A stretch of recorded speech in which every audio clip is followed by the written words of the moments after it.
A picture can say 1,000 words. In visual storytelling, whether in movies or television, the camera often communicates more than dialogue or plot ever could. The way a shot is framed can convey emotions, relationships, and power dynamics, offering subtle insights into characters and their circumstances. In a dialogue scene, for instance, the positioning of the camera can immediately reveal the power dynamics between characters. If one character is framed from a low angle, they might appear taller and more dominant, subtly signaling to the audience that this character holds the upper hand in the scene. Conversely, a character shot from above looks smaller and weaker and thus more vulnerable, suggesting a lack of control or strength in an argument or a dialogue. These visual cues aren't just for power dynamics and arguments, but also for emotional depth. A close-up shot, for example, zooms in on a character's face to capture minute expressions. This intimate framing draws the audience into the emotional state of the character, often revealing subtle layers of feeling, whether it's fear, joy, or despair.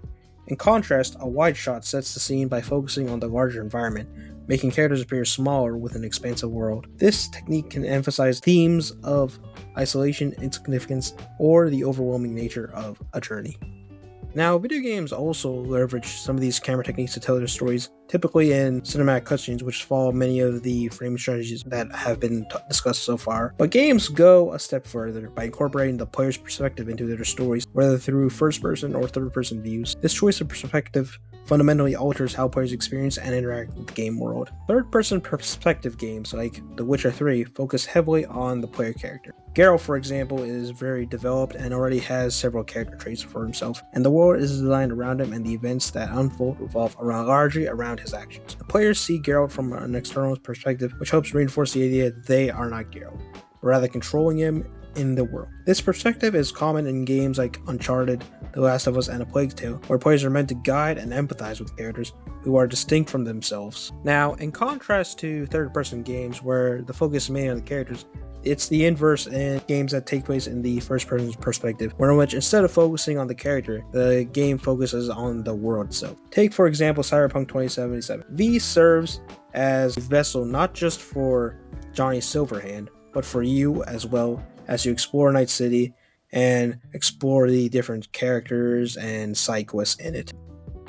The first-person perspective in movies and television is often used to get you to empathize with the character, but video games offer this at a much higher level with the way you actually play as a character and thus experience the events of the character and within their own eyes too. Games like BioShock masterfully use this perspective to heighten immersion, with players exploring the hauntingly atmospheric city of Rapture.